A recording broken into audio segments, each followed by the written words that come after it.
Hey everybody, Ryan here at Etrailer.com.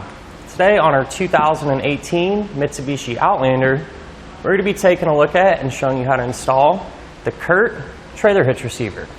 The first thing that I noticed is that the hitch is going to be visible, however it is going to be quite easy to use. And that's because everything is out in the open and gives us a lot of clearance. It's going to be very easy to connect and disconnect our accessories.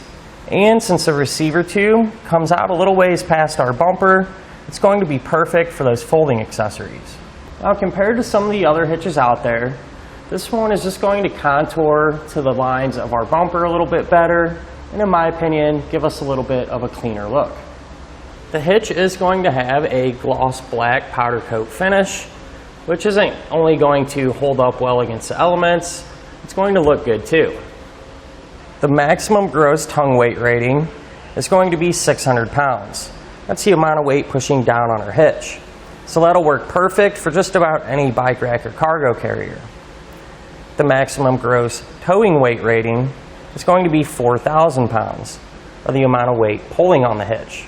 So that's the weight of your trailer plus anything you might have on it. Now this can be used with the weight distribution system, which is a separate component. However, keep in mind, even if you do use one of those, your weight capacities will remain the same.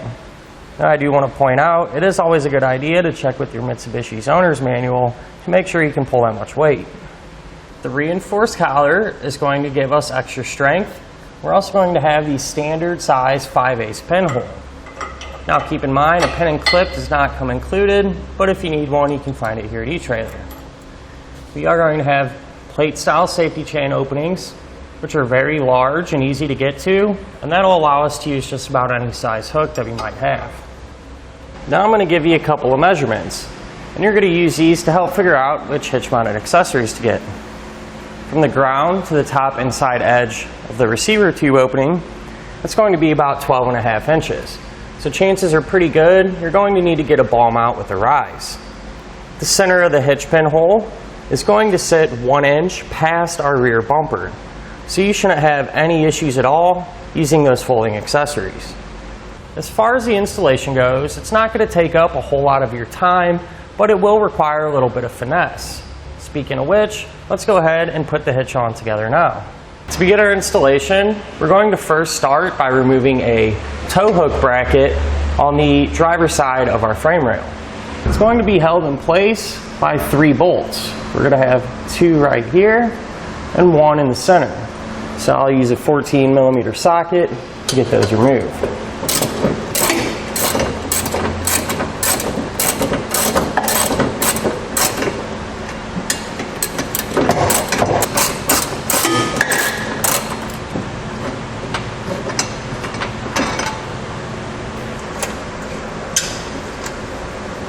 Once all the bolts are out, we can just slide it down and set it off to the side because we will not be reinstalling it. Now we're going to need to lower our exhaust to give us a little more room to work. Before we do that, I like to use a strap and run it from side to side just to give our exhaust a little bit of support.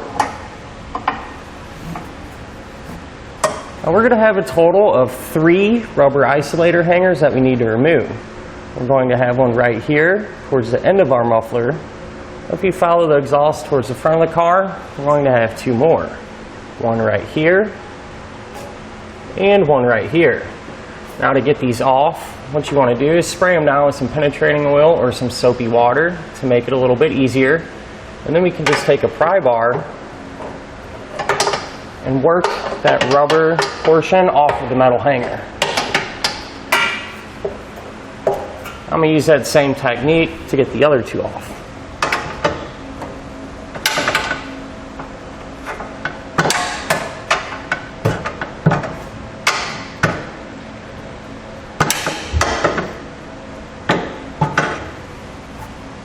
Before we put the hitch up, since these are threaded, it's a good idea to clean them out. And I just use a little bit of penetrating oil and a toothbrush to get any debris out of those threads. Now with an extra set of hands, we can lift our hitch into place over the muffler.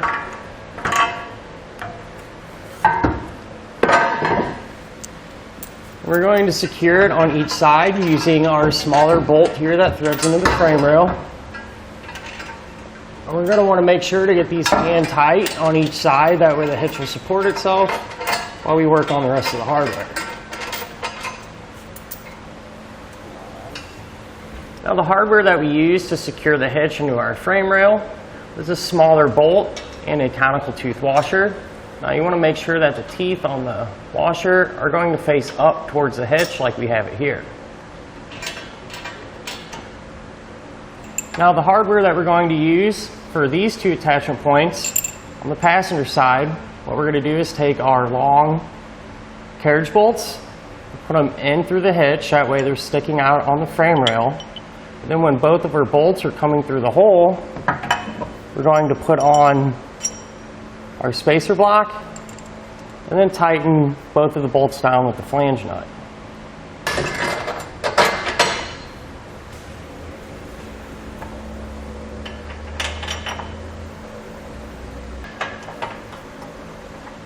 And for the driver's side, we're going to use that same hardware combination. The only difference being our spacer plate is going to be on the inside of the frame rail.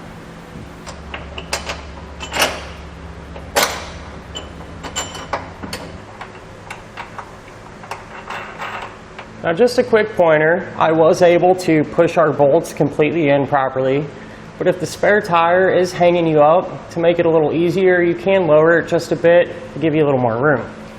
Now with all of our hardware hand tight, we can go ahead and snug it all down.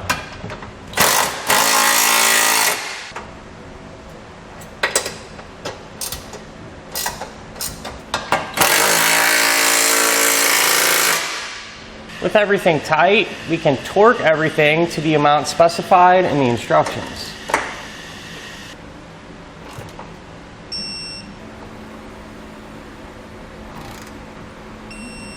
With everything torqued down, we can now lift our exhaust back into position. So we'll just use our hand to hold it up and slide those isolator hangers back in place.